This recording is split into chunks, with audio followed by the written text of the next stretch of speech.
Hello everyone, welcome to the fourth session of the 51st Martin Center Research Seminar Series.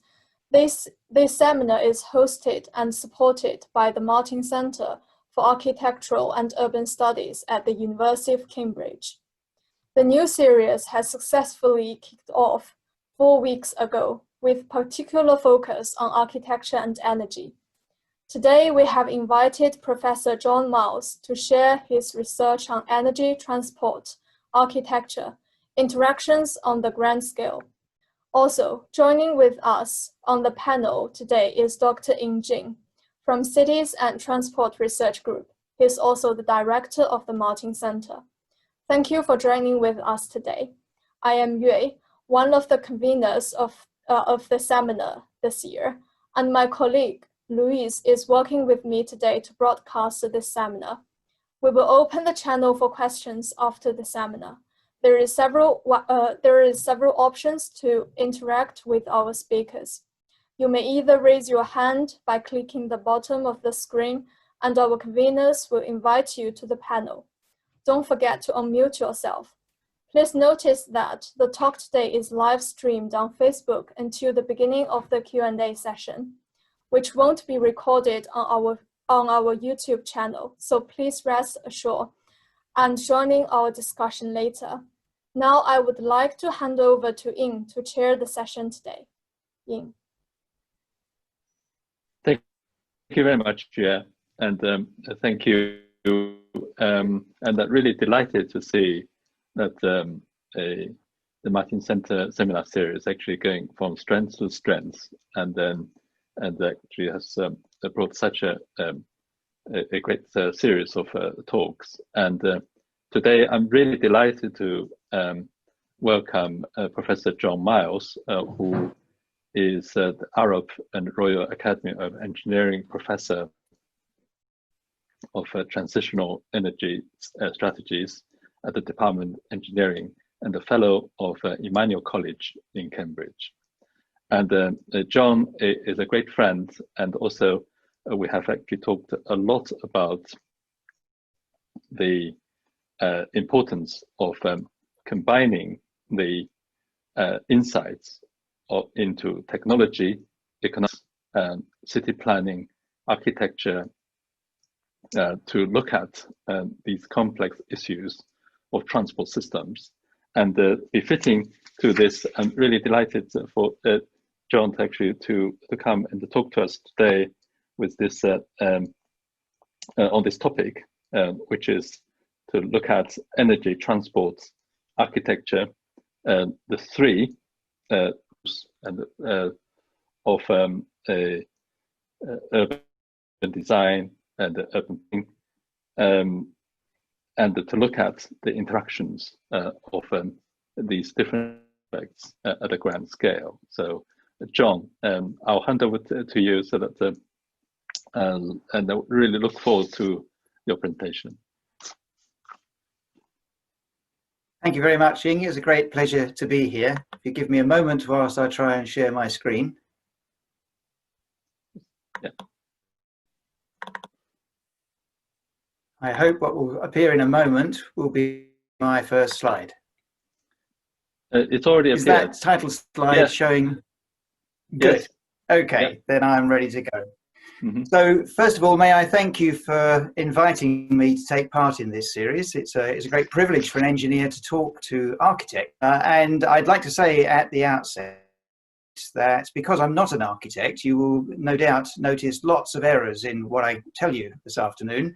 So I protect myself simply by saying it's my take on how these things and transport and architecture all interact to leave a footprint of our society, because surely architecture is about designing the fabric of our society to suit the nature of our society at any point in time. And the architectural pattern of an age is like a fossil. It leaves a footprint of the way we lived at that time. And if we trace the effects of energy and transport through our architecture, we can see a really powerful and amazing story unfolding over a long period of time. So I'd like to spend a little bit of time just tracing that story and then bringing us to a point where we can think about what happens next. Oh, excuse me just a moment. My mistake. So I chose this as my title slide because it is about thinking big. I've titled my talk Thinking on a Grand Scale, and energy and transport are grand scale themes which sit behind architecture at the level of urban design and even national and even transnational design, as I hope I will show. So this is an example, it's a good example of thinking big. This is the Troll A oil platform, oil and gas extraction platform, which was built in Norway around the end of the 90s and commissioned in the early 2000s. It's 700,000 tons of concrete, which is the equivalent of about 7,000 houses. So this is like a small town development, all in one structure.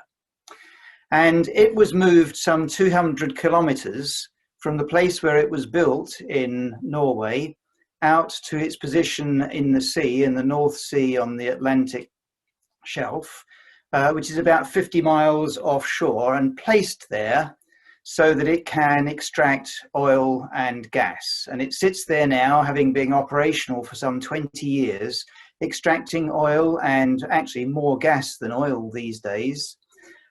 For the purpose of what? Well, it sits behind the scenes quietly, producing the things that allow us to do this. We don't really think very much, and sometimes we don't even like to think very much about the processes and the things that sit behind our everyday comforts. But we do like to be comfortable. We like to have warmth in our houses, and the warmth in our houses in the UK at least comes mainly from gas. And that gas comes from places like the North Sea through structures like the Troll platform. And the Troll platform, in today's money, costs several billion pounds. And so the people that commission structures like that make a big imprint on our societal life. And they make big decisions worth large sums of money, way beyond anything that we think about in our normal day-to-day life. And yet, these things enable the form of our cities and the form of our housing and the form of our living through providing central heating, by providing petrol and diesel for our transportation and our deliveries, all the things that we take for granted, our mobility, our delivery systems, our home comforts. A very large number of those things are powered by oil and gas behind the scenes and people that thought really big in their planning. And that extends not just to the things that I spoke about, but also to mobility and to cars, for example. Almost everybody in the developed world these days would aspire to have a car, if not have a car. They are ubiquitous. We can argue about the benefits and the disbenefits. But the people that brought the car to us had no shortage of bold thinking. This is Henry Ford's Rouge plant in Detroit. A famous plant because it was one of the first. It was the birth time of the production line, the automated production line, and into this plant, even as early as 1920, would come ships bringing coal and iron ore, and out the back end of the same plant on the same site would come the finished car. It was a completely vertically integrated process in one huge industrial complex, which only 10 years earlier would have been inconceivable, all through the imagination of a small number of people who were not afraid to think big. And that's the story of energy and transport throughout our history of architecture, I think. People thinking big and making bold moves, leaving big footprints behind them. The railways, no less. Grand Central Station in New York is a great example of a big impact by transport on our urban architecture, and an iconic building comes out of it. And in the latter day, the latter day Grand Central Station maybe is Hong Kong Airport, a complete new island built just offshore Hong Kong, specifically to accommodate the airport, which is the equivalent of those grand railways of yesteryear in today's society. And even if we think further than that, Space travel has its own architecture, and these things make bold statements in our society, and we don't often think of the launch pad as being architecture. But it is a built form recognition of the things that we do. It, just like a station, it will become part and parcel, perhaps one day, of our future architecture. So these things have a big impact on our society, and we can trace it back a long, long way. Probably the first form of transport that had an impact on our architecture and urban design was the road. It's the easiest thing to talk about. And once you have a road, which you have to have for people to move around on foot to start with, then you naturally build your buildings along the side of the road. And so the road begins to define your urban layout, and then your buildings define the nature of your urban space. And one thing leads to another, and we have urban architecture, urban design beginning to evolve. But the roads weren't only associated with the development of urban centres. The roads that the Romans built, for example, went way across country, and with them came the equipment for travelling on the roads, the carriages that went with the roads, and between them, the roads and the carriages extended the ability of civilization at that time to move around and to communicate and, of course, to wage war. But it had an enormous effect on society at that time. The Romans' ability to build roads really was the backbone of their empire, and they built some 80,000 kilometers of roads during the empire time in Rome and covered this area of the Mediterranean and Northern European regions. A terrific accomplishment, and one of enormous architectural importance, because here is a whole living system which stretches from Scotland in the north all the way down to Egypt in the south, all of which is facilitated by the road systems that were dreamed up by the Roman engineers and architects and built out to facilitate their empire. But of course they weren't the first. Use of roads to develop empire goes back much further than that. We can go back as far as the Royal Road of Persia. Persian Royal Road went from Susa in Persia, which is modern-day Iran, all the way through to the Bosphorus at Sardis, and was the backbone of the Persian Empire, and subsequently developed into the much more well-known Silk Road network, which went all the way from China in the east to Italy in the west, and wasn't actually for waging war, but was for trading, which is the other great use of roads and transport for communication. Between the use of military and trading people, these roads opened up our whole civilization, and the impact of the Silk Road was remarked upon in a remark that I very much like, which was this. The Silk Road, from its opening to its closing, it was incidentally closed around about 1450 by the Ottoman Empire, who rather disliked too much trade being done east-west.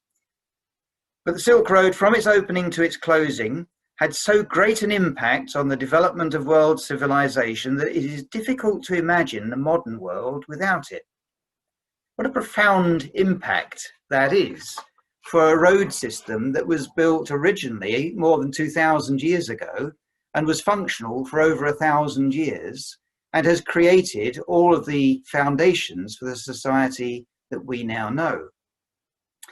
And when the Ottomans closed the Silk Road, because people had become so used to being able to trade with each other, it didn't actually stop the trade.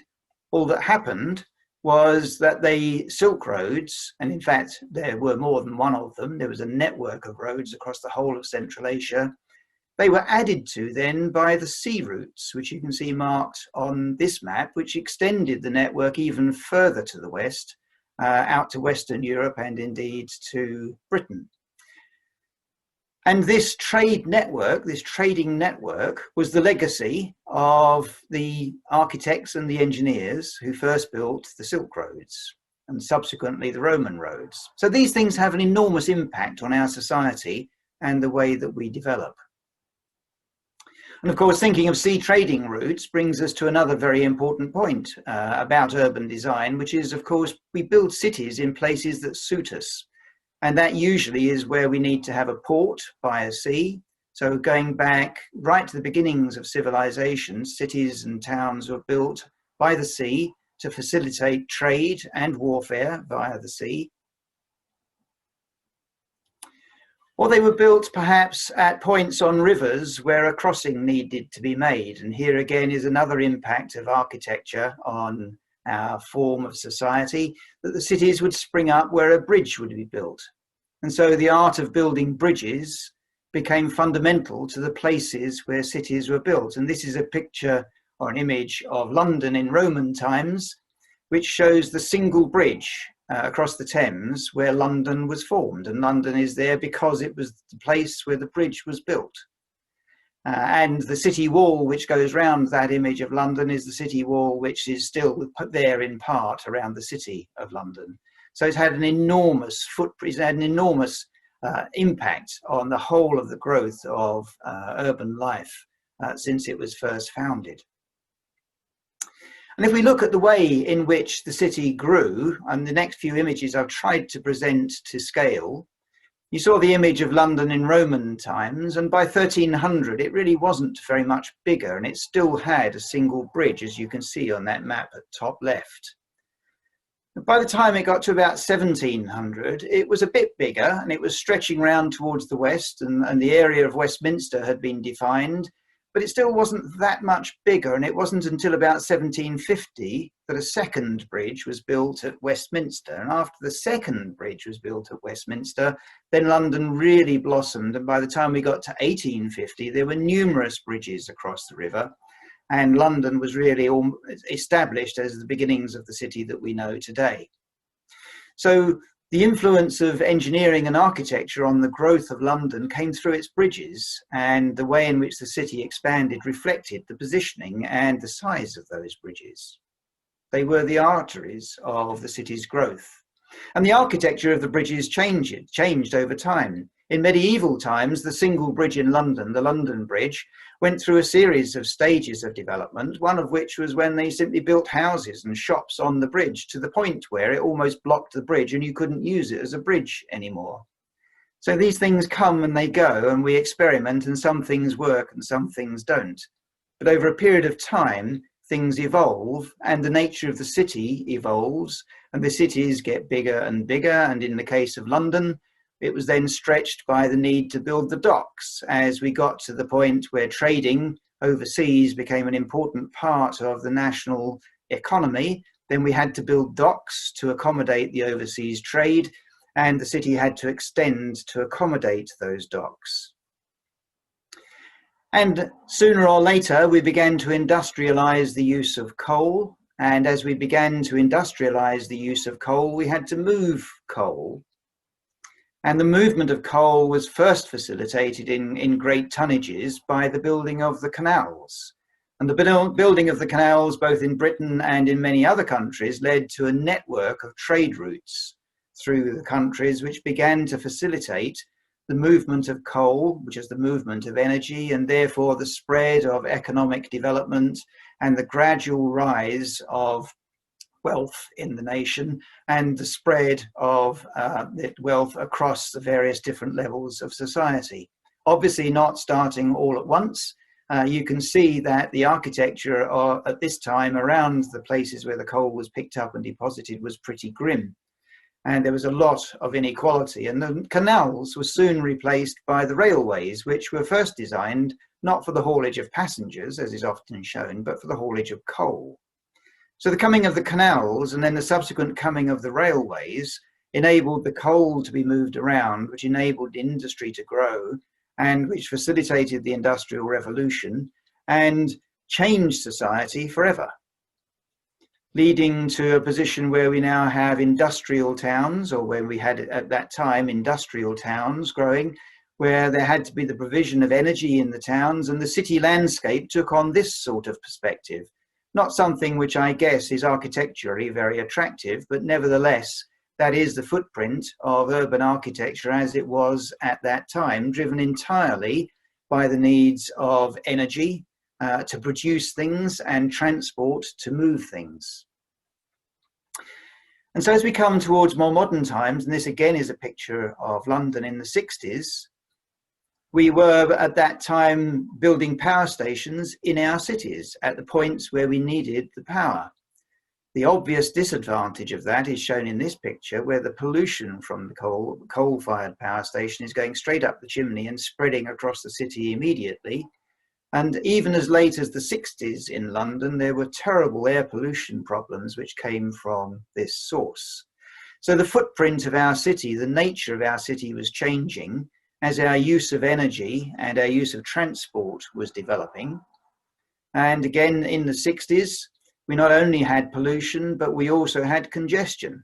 We had this level of congestion in London in the 60s. So whilst we could see that energy and transport were contributing to the national wealth and the national economy in very positive ways, they were already bringing with them some of the problems that we today see as real drawbacks. And so people began to think about what could we do to ameliorate these problems, because the problems of the smog and the problems of the congestion were becoming intolerable. And so in the mid to late 60s, lots of plans were made to try and ease the traffic flows, and plans were made for running orbital motorways around our cities, and even for putting motorways through the centres of our cities. Not all of these were very successful. Lots of people would argue that great damage was done to our urban design and our urban intentions simply by knocking down housing and putting motorways through the middle of areas and then really cutting them in half and not allowing any communication from the one side to the other thereafter. So arguably a great deal of damage was done by this thinking, although it was motivated by trying to make things better. But we made a cardinal mistake, perhaps, of trying to alter the form of our city to accommodate our transport system, rather than perhaps altering our transport system in the light of our city, which is a thought I'll come back to in a few minutes. Meanwhile, on the energy front, we did some things which genuinely did make an improvement. Instead of putting our big and dirty power stations in the centre of cities, it occurred to us it might be better to put them outside of the cities where they could expel their exhaust fumes in a place that wouldn't do so much harm. And the whole of the electricity grid in the UK and in other cities, in other countries too, changed its form from generating the power at the point of use to central electricity generation, and then distributing that power from rural areas into the cities. This had a huge impact on cleaning up the cities, but it brought with it another architectural problem, which was we had to move the energy from the power stations to the cities and to other places where it was needed. And there was a period of building out the national grid in the UK, and this occurred in other countries too, where there was a big backlash against building what was seen at the time as these monstrosities, these pylons which carry power across the countryside. And so at every stage, as we have developed in the way that we live, we have come across problem and counter-problem as things have moved from one stage to another. But it's a very interconnected story, and it doesn't stop there, because meanwhile, a whole new area, a whole new type of transport and movement was opening up, and the era of mass air travel and the age of mass air travel was born. In the late 50s and the early 60s, jet travel arrived, and the numbers of people traveling by air hugely increased. And that brought with it then the need to develop airports. This is Heathrow on the west side of London. And the expansion of Heathrow and other airports like that have over time caused enormous problems for the cities that they serve. They've also brought enormous benefits. The connectivity across the world now as a result of air travel is just enormous. And there are huge benefits, huge societal benefits in being so connected. But there are also some very big disbenefits, and we're learning about those all the time, and we're very mindful of those at this point in time when we think so much about the impact on the climate. But we are where we are, and what do we do about this? Because the expansion of air travel has brought with it a whole slew of new architecture.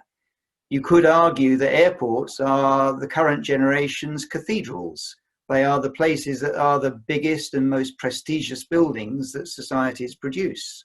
They are the footprint of how important our society is. And every big city and every big nation wants to have the world's best airports.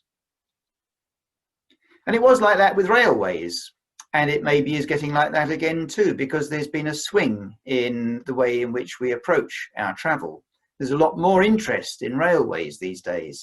This is the refurbishment of the St Pancras station in London. Not just a station now, but a station and also a shopping complex and a hotel. It's a multi-use building, a very successful one, and a hallmark of the way in which we can actually transform some of the legacies in our cities without destroying them, but changing them into things for the better.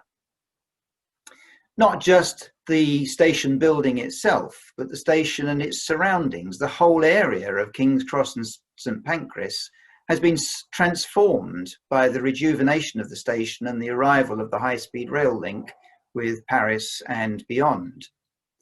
So areas of urban regeneration are being driven by our transport links, underlining once again the importance of transport on our architectural intentions.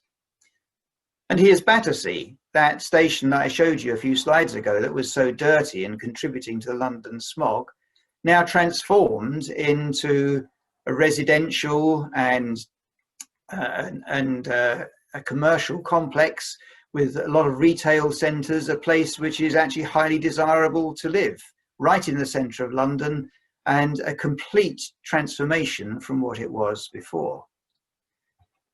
So these things have contributed to our past, they've left a footprint on our past, but they're becoming part of our future, and in a way that perhaps people never thought of when they were first built. But we are still left with a lot of legacy problems. With our airports in London particularly, we have 3 airports in London, 4 airports around London, Heathrow, Gatwick, Stansted, Luton, 4 very large airports, but they're not where a traveller would want them to be. A traveller might want them to be in the centre of town, not on the outside of town, and travelling to and from those airports represents an enormous blockage to actually making the journey you really want to make, which is on the aircraft. The one airport that's right in the centre, the city airport, that you might argue is where you want it to be, is the one that is the smallest of all of them because it's so difficult to serve central cities with air travel. And we still have our congestion problems on our urban roads and on our motorways. And we're left with a legacy of petrochemical installations which provide our plastics and our fuel for our cars and our gas for our central heating, but we'd really rather not talk about it because it's an embarrassment when it comes to thinking about the environment and climate and all those things which we talk about so much. Very few of us are willing to turn our central heating off, but we're very uncomfortable with this legacy of fossil fuel extraction and use. And we also have a problem which we perhaps didn't foresee, which is a huge inequality of wealth distribution, where we might have expected this increase in general wealth to increase the betterment of all in society.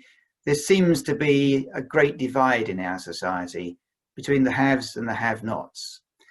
So whilst we've come an awful long way from the Silk Road and the Roman Empire and the medieval London, and we don't have children in mines and we don't have children going up chimneys anymore, we haven't got rid of the inequality, and we still have the difficulties and the tensions that I spoke of a few moments ago.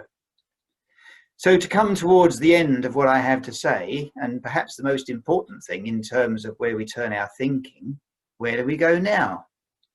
So I'd like to leave you with 1 thought on energy and 3 thoughts on transport. And I need to be quick because there isn't enough time to do this in great depth. But I hope I can give you at least enough thought on these things to create some discussion and give you some further thought after we've finished. The 1 thought on energy is this. We used to generate our energy at the point of use. It led to great difficulties with urban air quality and the urban environment at the time when we did it. We migrated our power stations out to the countryside. We built our national grid, and we managed to solve those problems, but we didn't manage to solve the climate problems and the other exhaust emission problems that go with it.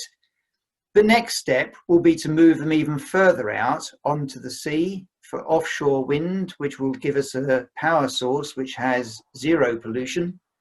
But we will take great tracts of the North Sea and the Atlantic Shelf on which to build our wind turbines because the energy density is so low. But if you do the calculations, it is doable, and we could look forward to a future where our energy is indeed properly green with zero emissions, and we can calculate that there's sufficient energy there to do that and provide the energy that we need for cleaner, greener forms of transport. So if I just put the energy thought to one side and make a rather throwaway statement that there may be solutions to that and we may get green energy, then let me just give you 3 thoughts on transport, which is a place where we use an awful lot of that energy. First, let's think about small forms of transport, small and light forms of transport. The urban congestion that I've pointed to is a great problem, particularly in the centre of cities. It would be nice to give our urban spaces back to the public in the centre of our cities. So let us imagine an area of this size in London, which is a pretty sizable area, many square kilometres. If we were to ban surface transport of the conventional variety, meaning road vehicles, if we were to ban road vehicles from an area of this size in London, we would probably have to provide some form of supplementary surface transport in order for the whole area to be conveniently navigable, not only by people on everyday business, but by people who have special needs, people with young children, people who perhaps have a disability, maybe just on a day when it's raining and it's inconvenient to walk. We need to have some form of supplementary mobility if we're going to think about giving areas as big as this back to the public free of traffic. And we have a legacy space here with lots of different streets in it, and we can plot many, many different routes down those streets. So if we are to have a supplementary form of transport, we want something that is light and agile that can move through all these streets quite conveniently amongst pedestrians, because what we're trying to do is give the whole area back to pedestrians and make it a much nicer space for living in.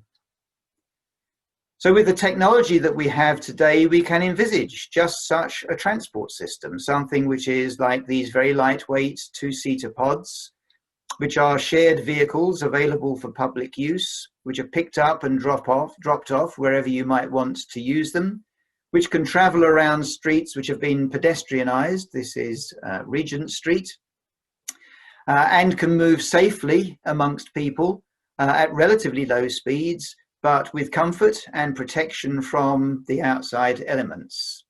Leading to a future city centre, this is the Oxford Street area around Oxford Circus, where perhaps we no longer have crowds of buses and taxis and cars up and down the street, but we have released the street back to pedestrians, making for a much nicer city centre area and a much better place to live. And because this is Cambridge, I know somebody will say to me in a moment, but what about bikes? And of course, bikes is a way of providing local mobility. But the problem with bikes, if you're providing shared bike services, is of course that during a rush hour, everybody wants to go in one direction.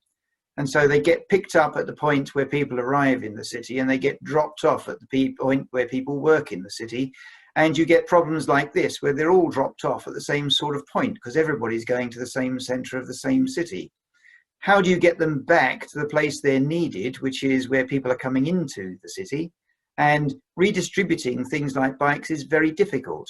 The great advantage that autonomous vehicles bring to us is that they can redistribute themselves.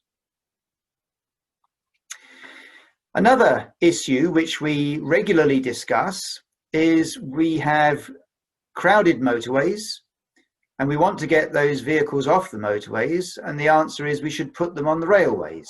This seems to be an accepted statement, an accepted fact, except when we think about it, it isn't really very practical. We have some 29,000 miles of main roads and motorway in this country, but only 10,000 miles of railway. There's nothing like the connectivity in rail that we have on road. And also in the UK, at least, only 8% of our passenger miles are delivered on the railway. 90% plus is delivered on the road. So it would be completely impractical to make everybody get off the car, out of our cars, off the motorways and get onto the railways. We simply wouldn't have enough, and we never could have enough. It would be impractical to build it out. So what are we going to do? What does the future offer us? Well, we currently have this, but maybe the answer, if we can't shift everybody from this onto the railway, maybe the answer is in plain sight, because we have a great asset here. Rather than getting rid of the motorways, why don't we repurpose the motorways? And if we were to take the fast lanes of the motorways and designate them for public transport, we could put together a system something like this. This uses existing infrastructure and therefore does not have an enormous initial capital cost, and connects many cities. You can see here that we have something like 10 or more cities connected through one stretch of adapted motorway. For a system to work that would allow you to travel from London to Leeds or from London to Derby in the same way that you can on the rail at the moment, but faster and in greater numbers, we would have to repurpose the fast lane of the motorway and then allow connections from the city centre to the motorway and to other city centres. Now, this would require us to build some infrastructure. So if we had a system like this, which goes from city A to city D and services cities B and C in the middle, we can repurpose the motorway, which is shown in black, but we would have to build some more infrastructure to connect the cities to the motorway, because you can't afford to be sitting in traffic jams all the way to the motorway. So we would have to adapt to the motorways so that we had junctions with convenient entries and exits, with dedicated pathways for what would in future be something like this.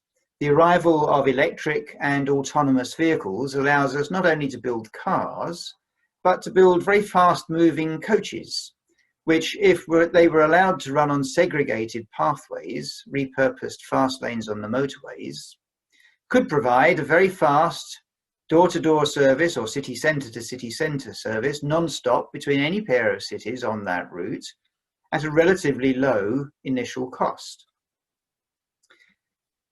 The efficiency of the system is shown here. This is just a little matrix which shows the various different cities on the route that I just showed you, departing from any city, arriving to any other city. This plots the time. And the colour code is green, where the system is faster than the current rail links, and where it's showing amber, it is the same time as the current rail links. So you could see a system built in this way would cost a fraction of an extension to our railways. This has been costed at £7 billion, which is a lot of money, but when you think that HS2 is going to cost us £100 billion, this looks like a bargain basement. And the service it provides in almost every case is faster than the railways we have at the moment. So this is a very attractive idea on paper, at least. It uses technology which is just coming to fruition, which is fast electric autonomous vehicles to provide a very cost-effective, fast service between any pair of cities on that network at a price which is a fraction of extending our network, our rail network, in the way that we are with HS2. So this is food for thought. And if that isn't a bold enough scheme for you, how about this as the last one? Hyperloop, the brainchild of Elon Musk, a system which brings air travel speed to land travel, essentially an aircraft in a tube. This was the idea that Musk put forward for traveling across California from Los Angeles to San Francisco in tubes mounted above the ground on pylons. His calculations suggested that this system could be cheaper than high-speed rail.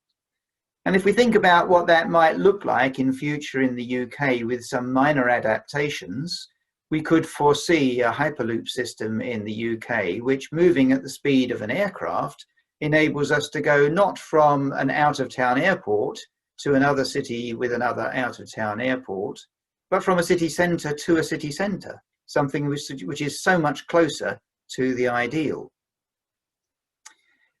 And if we were to build a network, something like this in the UK, a Hyperloop network, the interesting thing about this is it would take you about an hour to get from London to the furthest extent of that network, which is Aberdeen, and less than an hour to get to almost everywhere else in the UK. The parallel, of course, is this. A Hyperloop network in the UK at national scale, shown on the right, would do for the UK what the London Underground has done for London. In other words, make it an economic entity. The business of levelling up our economy across the nation would be no better served than by building something of this type, which would have a huge levelling effect, we could argue, on the economy and the disparity across the nation. And it's a very low emission system with a price tag on paper, which comes in at less than high-speed rail. So I think the future is full of excitement. Technology is bringing to us things like autonomous vehicles, electric vehicles, high-speed transport of the Hyperloop variety. And these things on paper, at least, are looking as if they are affordable. And you might ask, well, if all of that is true and that's also good, why isn't it happening? And the answer, of course, is because we need to be bold.